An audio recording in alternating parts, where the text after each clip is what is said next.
Next speaker will be Jim Crews. He will be giving us a midstream update. He became Vice President of Northeast Development for MarkWest Hydrocarbons in October of 2011. Earlier in his career, he held various positions with NiSource Gas Transmission. We used to call him TECO, in their storage facility.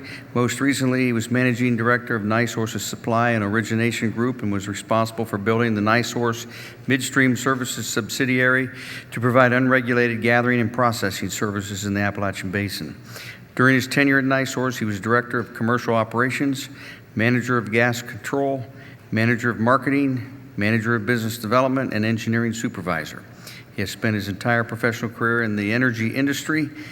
Jim also served as President of West Virginia ONGA in 2010 to 11. And Crews received a bachelor's degree in petroleum engineering from West Virginia University and is registered professional mechanical engineer in Virginia and Ohio.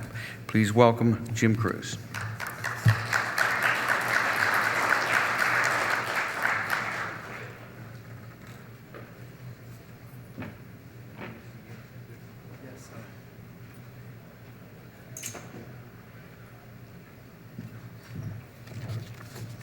Good afternoon. I know I'm a little bit of a tenuous situation here, given that it's St. Patrick's Day, late in the afternoon, people are getting tired, and there's a pretty robust Irish pub across the street, I noticed. And I think there's some basketball going on today as well. But all that as it is, I'll try to be engaging.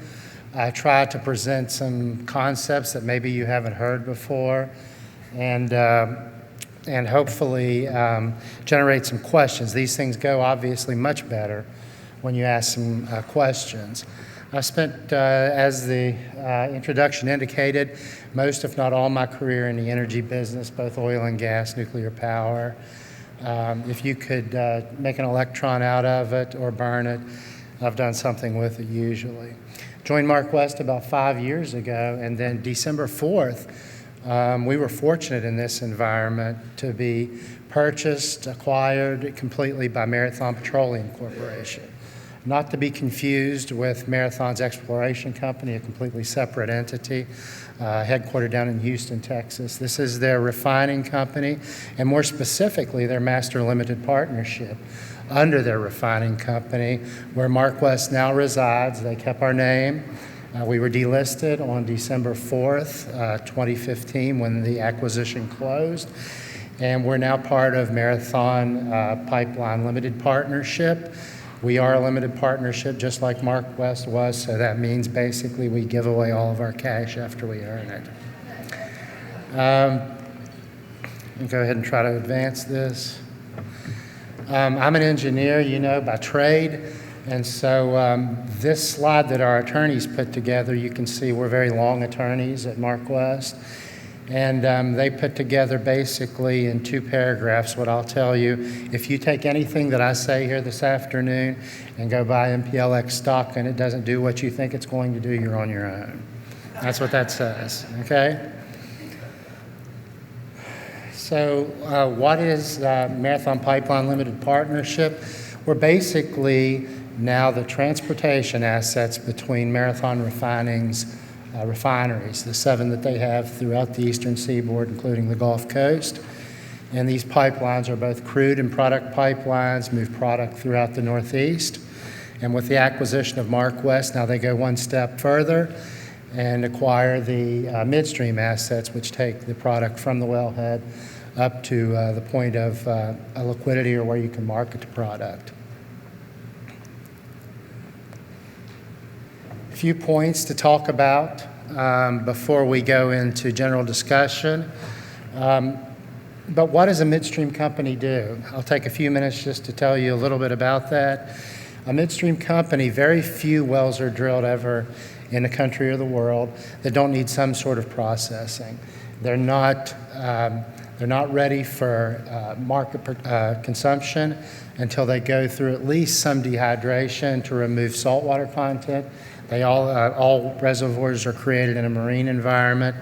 And then many of the reservoirs, including the ones around here, were fortunate to have natural gas liquid products. And that means they formed in a geologic environment where there was enough or not so much heat that the liquid products were burned off. They're in the reservoir as gaseous products, but when you bring them to surface, cool them down, depressurize them, they precipitate out as liquids, and those are very valuable.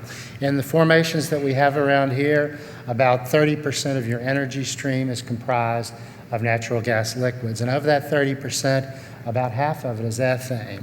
Ethane, propane is the other, butane, and drip gas or condensate. What are these products used for very quickly, for those of you that don't know? Most, 60-70% of the world's petrochemical industry hangs off of the ethane molecule, ethane, propane. You can crack those, make ethylene, propylene. Those are your light and heavy plastics in practically every material in the world. Butane is used, blend with gasoline to raise the octane level. Gasoline, drip gas, as you may know it. You can either run it through a splitting unit, turn it into naphtha products, diesel, jet fuel, kerosene, or you can burn, of course, propane as fuel. You can burn any of these as fuel, but it would be a terrible waste, and it is a terrible waste to simply burn these products. You may ask, why was Marathon interested in MarkWest, other than, of course, the distribution that MarkWest spins off through the assets we've constructed? Well, many of the products that MarkWest generates and then markets out of our fractionators are products that Marathon can turn into refined products. So it makes perfect sense, and you'll see that. But here you see the footprint of some of the assets held under Marathon Pipeline Limited Partnership. I believe yesterday we dropped down the marine assets, and there are plenty of entities that the refining company will drop down, especially here during rough price environment, that will allow us to continue to grow our distribution growth. And I believe we've told Wall Street when things get good, 20 to 25% distribution growth will not be unheard of. In the lean times, 18 to 20%. And we're going to manage that through drop downs into the Marathon Pipeline Limited Partnership. And again, as of yesterday, we dropped down the marine assets. Those generate about, I believe it was $80 million a year of EBITDA. And we have at least $1.2 billion worth of EBITDA assets to drop into the Master Limited Partnership over time. And again, if you have any questions, small enough group, please raise your hand, and I'll try to address those. MarkWest has been very lucky, you might say. Very successful is probably the word most folks would like to use, but some of it was luck. We've been in the basin for an awful long time. MarkWest, a gentleman named John Fox, started the company down in the early 80s in southern West Virginia and eastern Kentucky, where we bought the processing assets of then Columbia Gas Transmission, sometimes referred to as TECO. They wanted out of the business because those plants down there are keep whole. The price risk on the NGL commodity falls back on the midstream company, unlike up here in Marcellus and Utica, where the producer absorbs all that interest. MarkWest bought those assets, expanded them, refined them, and so we were working with a lot of the same producers that are now prolific up here in the Marcellus and Utica. More specifically, Range and EQT were customers of ours down in eastern Kentucky, Chesapeake as well. When they moved up into Washington County, Pennsylvania, Panhandle of northern West Virginia and eastern Ohio, they brought us with them. We got our foot in the door in putting plants in. When we put the first plant in Houston, Pennsylvania, we wondered if we could fill it up at 30 million a day. That facility's doing 550 million a day. Its companion facility down at Majorsville, West Virginia, only about 30 miles away, is doing 1.07 billion cubic feet a day. So it is sometimes good to be Irish and good to be lucky and be there when and have a relationship with a producer who moved into this region. Today, we're fortunate we're processing about 75% of all of the rich gas coming out of the basin. Our primary competitors, Williams, through their midstream assets, Blue Racer and Dominion Transmission, also operate assets in the area and compete with us in the same region. Very proud of our customer base and the fact that we have won numerous customer awards, including #1 midstream provider company since inception of this report or rating system, and we won it again this year. And just a small list, and hats off to our customers. None of this would be possible without them and the relationship we've built with them. Interesting slide. This has been depicted many ways. Basically, it shows that coming out of this slowdown and price recession that we've been in the midst of, that all of the growth that will occur out of the shale basins in the United States as a whole is going to come out of the Marcellus and Utica Basin. You see the other basins there. All of them other than the Marcellus and Utica going forward are in some kind of decline and won't pick up until there's significant price. So for those economists that are in the room and those folks that focus on this, this is going to be the last formation or the last basin off the margin and the first on the margin, or the first on, last off. Does everyone know how we create the NGLs or how we extract them? It can be done in 3 ways. One, you can simply use a valve to depressure the gas stream and precipitate out some of the liquids. Some folks refer to that as the Joule-Thomson process. You can also operate a refrigeration unit, cool down the gas to anywhere from -60 to -100 degrees, and get the gas into a condition to where you can meet pipeline BTU content and hydrocarbon dew point standards. And then if you really want to extract the liquids, you subject it to cryogenic processing, which lowers the temperature from anywhere from -120 degrees to -160. And at that point, you take about 80% of the ethane, 97% of the propane, and all of the butane products and gasoline products. Then we do the exact opposite to it, heat it back up in a controlled environment called a fractionator. Off of the top of the distillation column comes the pure ethane, for instance, in the deethanizer, and then you have a propane plus mixture off the bottom. You do that process in successive distillation columns, and you end up with purity products that, again, are sold to the chemical industry and are very lucrative in value around the world.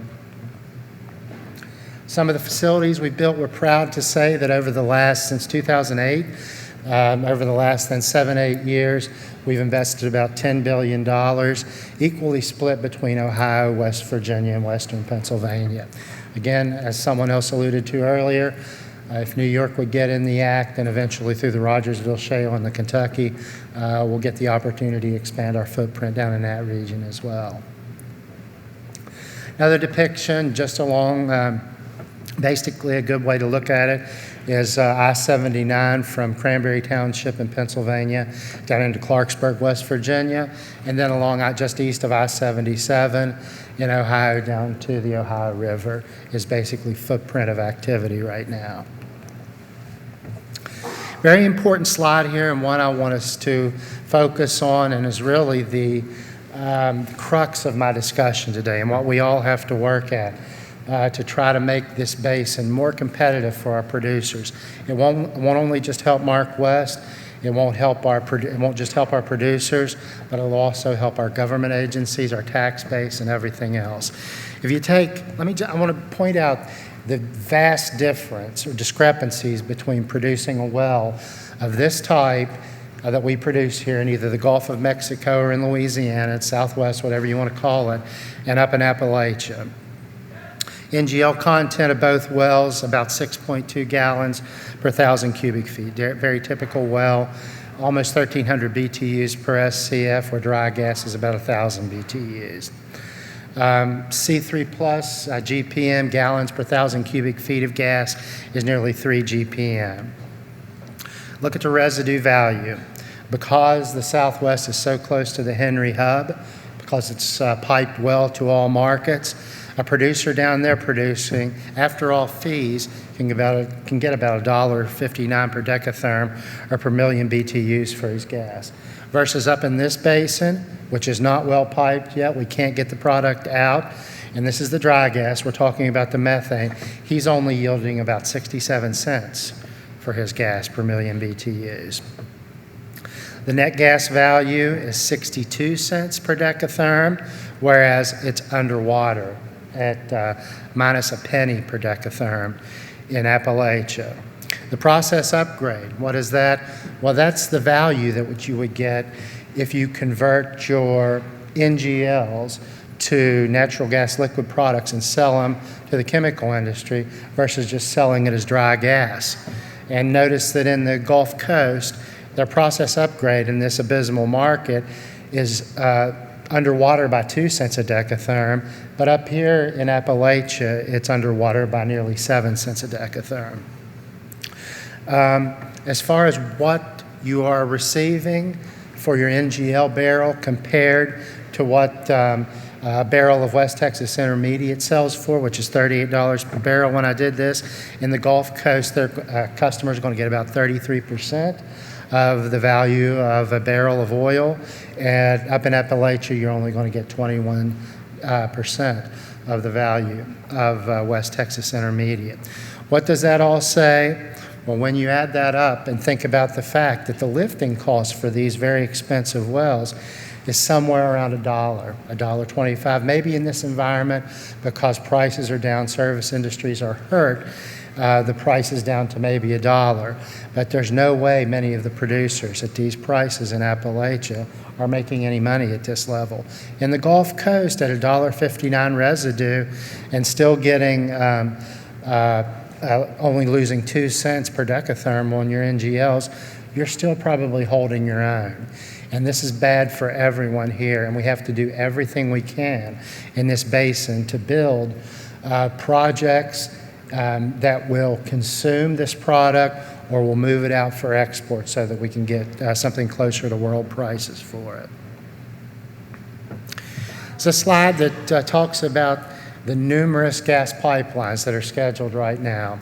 I'm not going to cover every one of them, but I am going to tell you that there's 30 billion cubic feet a day of takeaway projects scheduled right now and on the books and in front of the FERC. All of those projects, I will say, and we know because we operate the plants, including the residue measurement into many of these pipelines, are in some sort of financial distress right now because of the condition of the producer who's backing the project or the condition of the pipeline who is trying to build the project. We need these projects to be built, and we need them to be built in a fairly timely basis. Some are in service. The Rockies Express line bringing residue, 1.8 billion out to Chicago, and moving gas off of it up into ANR and up into Detroit area. Those are in service, and those were a lot of help. But as you saw from the prior slide, we're still trading at significant deficit to the Henry Hub from a residue gas standpoint. Big project that needs to go in service is the Rover project, planned by Energy Transfer. It's dual 42s that go from the Toledo area, where they will tie into Trunkline, all the way back into Clarington on the Ohio River, near the Pennsylvania, West Virginia, Ohio borders. That project could unload as much as 4.2 billion cubic feet a day, but it's backed by producers that are in tough financial situations right now. Other projects that we really need to go in service is Columbia Gas projects. TECO, as some of you refer to it, their Mountaineer Express and Lee Train project. That will go from the general Pittsburgh area over to Columbus and then down into Kentucky, where it'll get on the main pipeline arteries and get access to the Gulf Coast. Mountaineer Express goes down through central West Virginia, but accomplishes the same thing. Both of those projects are projects that move additional billions, couple of billion of cubic feet a day.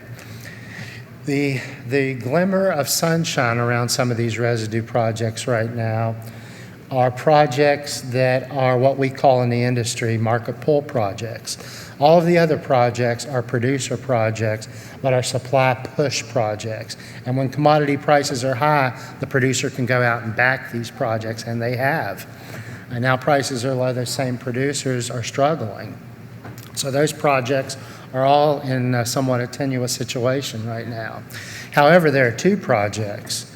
The Nexus project, which goes from roughly Clarington up to the Detroit area on the back of a real market, which is Detroit Edison and Mishcon. That project is probably will have no problem getting commercialized because of those market customers and the fact that they bring real market to the table and financial credibility. The other project that's very similar to that is the Atlantic Coast Pipeline that Dominion has that goes from central West Virginia down to Wilmington, North Carolina. That's anchored by 4 electric companies, predominantly coal-burning electric utilities in the South. And that, again, is a market pull project that has real market behind it. And I don't expect any problem with those projects whatsoever. But in of themselves, we need some of the supply push projects that I talked about earlier to get complete, or we need reorganization so that those projects can get a blend of customers, both supply push and market pull, so that we can get them completed. And our producers, our regulators, our taxation organizations are not at the deficit I showed on the earlier slide. What else is Marathon? I told you Marathon purchased us, not just for our distribution growth, but the fact that we produce 2 commodities that are very valuable to them. You probably have seen advertisements where Marathon announced that it had built a splitter unit. Well, the good thing about the oil we're producing here in this area, the drip gas, the condensate, whatever you want to call it, is that it's very low, if not completely void of any sulfur. And a refinery, for those of you that are familiar with refineries, you know that the most expensive part and the largest part of a refinery is sulfur removal. Well, with the oil that we're producing here, you don't need any sulfur treatment. So you can run it through a splitter and very easily, on a much smaller footprint, turn it into gasoline, diesel fuel, kerosene, jet fuel, anything like that, with very minimal processing. And in fact, that is what Marathon Petroleum has done. They opened up a splitter last year in Canton that will accommodate 25,000 barrels a day. And they opened up one in Catlettsburg down on the Ohio River that'll manage 35,000 barrels a day. So it makes an awful lot of sense. And we make an awful lot of that product. We market it. And Marathon will turn it into the products and move it all over the country, including to their service stations, namely Speedway, Hess, and Marathon. Another project that Marathon is very proud of is the Cornerstone Pipeline. It will be a pipeline that facilitates the splitting process that I just described. It'll be done the end of this year. It ties into our condensate stabilizer. For those of you who aren't aware, some of the condensates, the very light-in condensates, have a lot of light-in material in it. You have to remove that. That's the ethane, propane, a little bit of methane. And basically, a stabilizer lowers that API gravity such that it's not a very volatile product. We tailor that API gravity, and then Marathon turns it into the light distillate products that I just described. That pipeline has a capacity, I believe, 180,000 barrels a day, and will be done this year. It comes up into a place called East Sparta.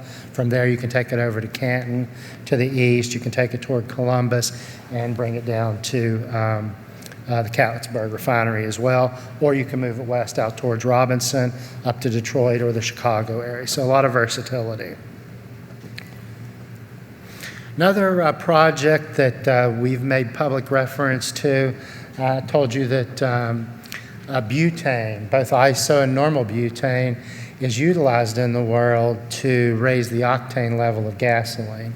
Well, how does it do that? Obviously, that's something that's very important to Marathon. And it's very important to all of you because the federal government continues to raise the CAFE standards, or the efficiency standards, of all of our vehicles. And after 2020, they will raise those standards again such that the gasoline that we buy today that has an octane level of 93, anywhere from 87 to 93, will not be hot enough, if you will. The way we will raise the miles per gallon of our vehicle fleet is by turning butane and isobutane into an alkylate project. And it's very similar to a cracker, only it's a butane dehydrogenation unit. We'll turn that into an alkylate product. That alkylate is mixed with the gasoline feedstock, and it raises the octane levels. Could raise it up 95, 96, 97, and through that we will get our next boost of mileage efficiencies. So as you can see from that, it becomes a lot more clear why the marriage between Marathon and Mark West made an awful lot of sense. And that's all I have, and I know probably what stands between you and St. Patrick's Day or basketball. So if you have any questions right now, please raise your hand, and I appreciate your attendance today.